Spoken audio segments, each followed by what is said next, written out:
Last Friday, on release day for Outsiders, I put up a video talking about the distribution issues from the Belgian printing of the set, and as part of that discussion, I asked if it ultimately mattered. As we have come to expect, earlier this week, LSS put out a statement explaining what happened, and that the issue was contained to roughly 1% of the print run. So yes, in the long run, the error won't have much impact, which is absolutely fantastic news. But even if it had been larger in the end, it still wouldn't have mattered in the long run for Flesh and Blood. A huge shout out to our channel members for supporting what we do here. If you want to get involved with the channel and the Dice Commando community, please consider joining as a channel member. Remember, these videos are only possible with your support. You can show that support with a like, a subscribe, and by leaving us a comment and sharing your feedback. Community first, and go Commando. In April of 2017, a passenger was forcibly removed from a United Airlines flight for refusing to give up his seat in an oversold situation. The rage across social media was real. Cumulative displeasure with the general policy of airlines combined with the implied justice of the situation itself made United enemy number one across social media. Many people claiming they would never again fly United and calls to boycott the company. However, not only did people quickly forget about the incident when they went to Expedia next and found the cheapest flight, but United actually saw both greater profits and higher sales during that very same quarter. In October 2015, Chipotle, an extremely popular US fast food restaurant chain, experienced a major outbreak of E. coli that impacted 13 states. Just as they were reopening stores and their supply chain, another outbreak occurred in December of that same year. As you can imagine, customer fear and disdain for that company drove the discussions on social media, most customers to never return, ever. Yet today, Chipotle is stronger than ever, and their company market cap has basically tripled since that incident. In fact, it took less than a year for restaurants to reopen to normal traffic levels, and is easily one of the most popular chains in the country.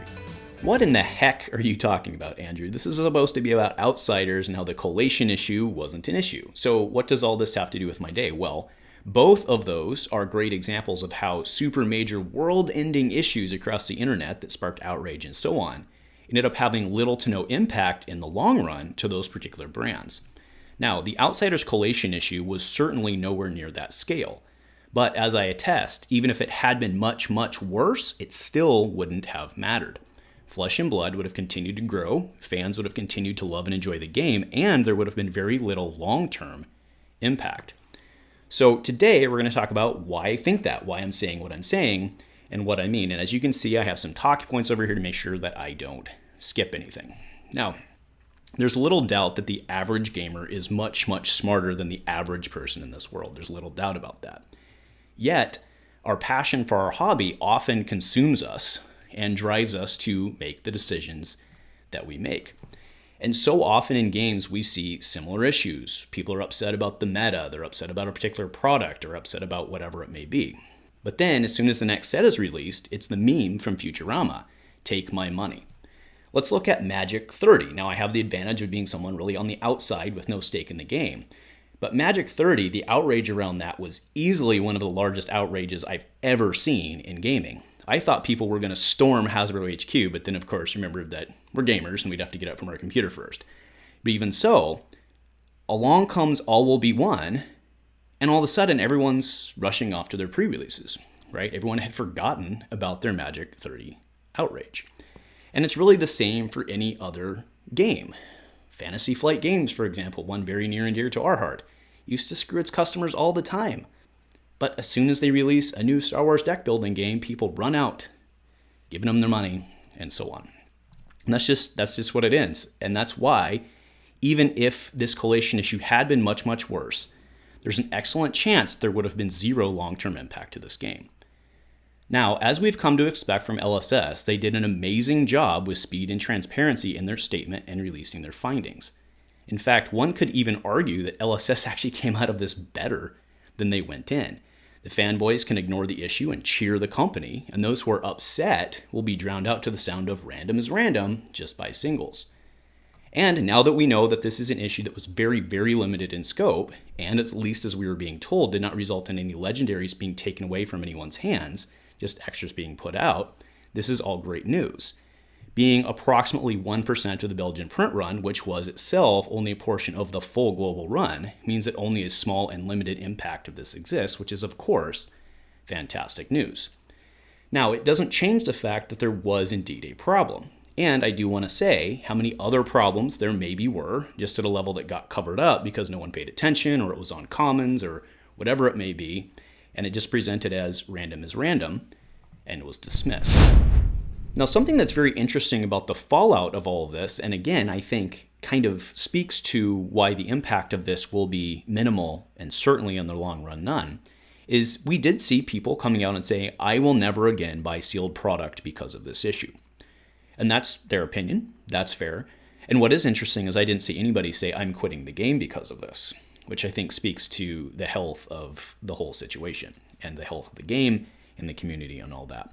But let's go ahead and think about what is the impact of someone who really, truly does say and believes and will follow through with never buying sealed product again, because I think we can all admit that only a certain percentage of the people who said that will follow through with that come the next set drop. But let's assume that those people are true or will follow through with that statement. What's the actual impact of that? Again, I think to Legend Story Studios, it's very minimal.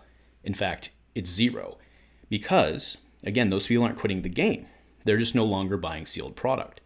So from an LSS standpoint, those singles still need to get in those person's hand. The same overall amount of product within some small percentage is still going to move. No impact to LSS, which means Flesh and Blood is fine. The impact, though, who will actually suffer is the LGS, because the people who are by and large going to say, I will never buy sealed product again, are not people buying 50 boxes. They're not people buying 500 boxes. They're people buying one box or maybe one case. And those people by and large are the ones who buy them from their local game store. They're the ones who buy packs and boxes when they go into their local game store. So the actual impact of this is not to LSS. It's not to Flesh and Blood from a product sales standpoint. But I do believe there will be very small level impacts, but magnified because of the scope of how smaller the LGS is at the LGS. I think I said that the right way. Either way, hopefully you all understand what I'm driving at there is Fluke is not going to go cut his purchase down because of something that displeased him about the product distribution. MinMax Games is not going to do the same. But Bob will no longer go in and buy packs. But that's not hitting LSS because he still gets singles. That's hitting the LGS. And now, sure, there's an argument to be made that if this problem were big enough that LGSs could drop the game, but that's clearly not going to happen. Right? LGSs are picking up momentum. The game is picking up momentum. So again, even if this had been worse, which it was not, 1% is, to be clear, still a problem. It is still a problem. And we'll talk about that in a minute. Right. So that's my case, why Fab was going to be fine, even if this had been worse. Now, what I want to talk about next is kind of my closing part about this, which is choose your target. Okay, now, I imagine there were a number of people who, when they clicked on this video, thought that this was going to be, a small number of people probably thought that this was going to be an apology video. And that's not the case, because I don't believe that I have anything to apologize about. When we came out that night, we had data in hand. We actually knew people who this had happened to, and we were reporting the issue. And regardless of the scope, it did not look good. Right? It did not look good to be happening on release day and flying around the internet, and that is a fact. Now, if I had come out and said that this was going to kill the game and that everyone should have to sell their card and stop buying outsiders, then that would have been irresponsible. But logging in and reporting that there was an issue and that it was going to be perceived as an issue, I do not think is responsible. And in fact, I said this. To LSS, like, does this kill the game? Let's be clear. This is not going to kill the game. People who love Fab are going to keep playing Fab and this. I mean, realistically though, right? Let's pull it back in and not go all nuclear. I mean, the actual impact of this is probably minimal, right? And I think one of the major points of contention about this is the statement that I've made and still believe that LSS is ultimately responsible. Let's get this out of the way up front before we go into the break. This isn't LSS's fault necessarily. Everybody here loves LSS. That's why we are here. But it is their responsibility, even at a low level. And yes, this is a problem. And by that, as I very clearly said in the video, This is not LSS's fault, but they are responsible. Now, I know that that may translate different to how different countries and different regions and different dialects work, but ultimately think about it this way. You are an apartment renter, right? You rent your apartment. The person ultimately responsible for making sure that the quality of your apartment is good is your landlord. So your landlord hires a plumber to come out and fix a drain. The plumber does a bad job and doesn't fix the drain. That's not your landlord's fault. But you still hold your landlord responsible for fixing that problem and ensuring it's resolved. There is no difference in this situation to that. Legend Story Studios hired a contractor to do a job for them. It is not LSS's fault in any way that something went wrong, but they are ultimately the product owner and responsible for ensuring that things are done correctly. So as we move to close this out, I want to kind of talk about my final point here, which is choose your target. So as we were going through this last week and as the information was coming out and before we had the release from LSS, there was a lot of motion, a lot of discussion about it, whatever you want to say. And a very small number of individuals chose to put that energy, let's say that, into different forms. Now, I personally do not agree with the statement that I will never buy sealed product again. I will be buying sealed product again. That said, I understand why someone might have thought that in the time, or that had made that statement in the time, or may still feel it today. I think that's completely fair. And for others to, and I am using these words intentionally, for them to harass or bully individuals for saying that, I don't think is fair. I get that you have your emotions and your opinion as well, but again, let's just make sure that we're choosing the correct target with how we're dealing with the situation. And for those that reached out, I had a small number of people very displeased with me about making my video.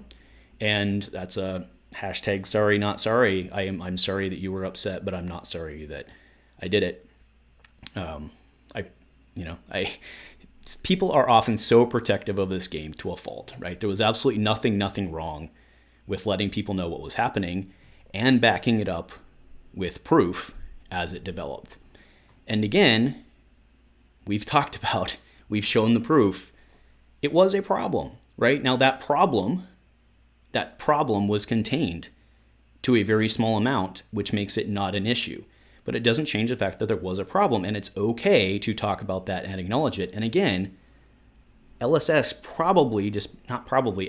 almost certainly became stronger and more popular because of this. That doesn't mean the problem was a good thing, but it means talking about it and developing it was an issue, right? Think about it. If no one had reported those, so instead of being upset at people for reporting that and talking about it, the game probably just improved, almost certainly just improved overall.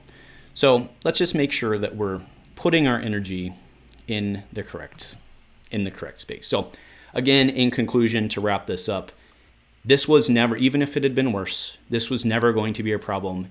And a lot of what we just talked about is why. People are very passionate. People love this game, sometimes to a fault, but that's okay. People love this game, and that's why this game would have made it through even a much bigger issue, and things will continue to be okay for a long time. So anyway, that's my piece for today. I want to thank you all for tuning in, for dealing with our problems and issues and our emotions sometimes. But nothing else, folks. Go Commando.